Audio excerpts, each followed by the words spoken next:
Hello friends, ఈరోజు మన recipe ఎంతో ఈజీగా చాలా త్వరగా తయారయ్యే కొబ్బరి పాయసం. పండగలప్పుడు నైవేద్యంగానైనా ఇంట్లో జరిగే ఫంక్షన్స్లోనైనా చాలా బాగుంటుంది. మీరు కూడా ఒక్కసారి ట్రై చేయండి, మీకు కూడా చాలా బాగా నచ్చుతుంది. So let's start. ముందుగా మిక్సీ జార్లో 2 టేబుల్ స్పూన్ల బియ్యం వేసి బియ్యాన్ని సన్నని రవ్వలాగా మిక్సీ పట్టుకొని పక్కనుంచుకోవాలి. ఇప్పుడు మిక్సీ జార్లో 150 గ్రాముల పచ్చి కొబ్బరి ముక్కలు వేసి కొద్దిగా నీళ్లు పోసి మెత్తని పేస్ట్గా మిక్సీ పట్టుకొని పక్కనుంచుకోవాలి.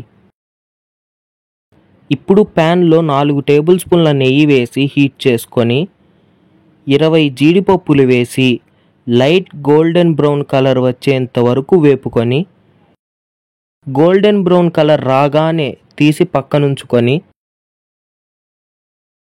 అందులోనే ముందుగా మిక్సీ పట్టుకున్న బియ్యం రవ్వ వేసి ఓ నిమిషం పాటు వేపుకొని ముందుగా మిక్సీ పట్టుకున్న పచ్చి కొబ్బరి పేస్ట్ వేసి మరో 2 నిమిషాలు మీడియం ఫ్లేమ్లోనే వేపుకొని ఇప్పుడు అందులోనే 1/2 లీటర్ పాలు పోసి బాగా కలిపి మీడియం ఫ్లేమ్లోనే పాలు చిక్కబడేంత వరకు మధ్య మధ్యలో కదుపుతూ అడుగు పట్టకుండా మరగనివ్వాలి. ఇలా పాలు చిక్కబడేంత వరకు మరిగించుకొని 1/4 టీ స్పూన్ యాలకుల పొడి, 75 గ్రాముల చక్కెర వేసి చక్కెర కరిగేంత వరకు కలుపుతూ మరిగించుకొని